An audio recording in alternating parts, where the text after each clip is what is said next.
దేవునికి స్తోత్రములు. మీ అందరికీ నా వందనములు. ఈరోజు దేవుని వాగ్దానం, నేను వారిని యెహోవా యందు బలసౌలురుగా చేయుదును. జకర్యా గ్రంథము 10వ అధ్యాయం 12వ వచనము.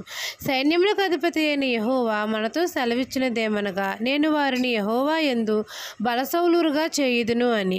మనం అందరము మన తండ్రి అయిన యెహోవాను ఆశ్రయించినప్పుడు మన తండ్రి మనకు రక్షణ కలుగజేసి మనకు తోడై ఉంటాడు. మన తండ్రి మన పక్షమును యుద్ధం చేస్తాడు కాబట్టి మన శత్రువులను త్రొక్కు పరాక్రమ సౌలురుగా మనల్ని చేస్తాడు. మన ప్రభువు మనల్ని ఏలవేసి పిలిచి మనల్ని అందరినీ సమకూర్చుతున్నాడు. మన యందు యెహోవా ఉన్నందున మనం అందరము బలసౌలురుగా ఉంటాము. శత్రువు బలవంతుడి మీద మనకు అధికారం కలగజేశాడు. మనం అందరము శత్రువు తల చితక త్రొక్కి గొప్ప ఘన విజయమును పొందుతాము. దేవుడిచ్చి బలశౌర్యమును బట్టి మనం అందరం హృదయపూర్వకంగా ఆనందించాలి, ఉల్లసించాలి. ఆయనకు కృతజ్ఞతాస్తుతులు తెలపాలి. అన్యుల ఎదుట ఆయన నామాన్ని స్మరించుచు ఆయన నామాన్ని ఘనపరచాలి, మహిమపరచాలి.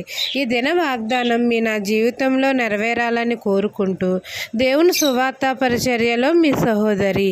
ఆమెన్.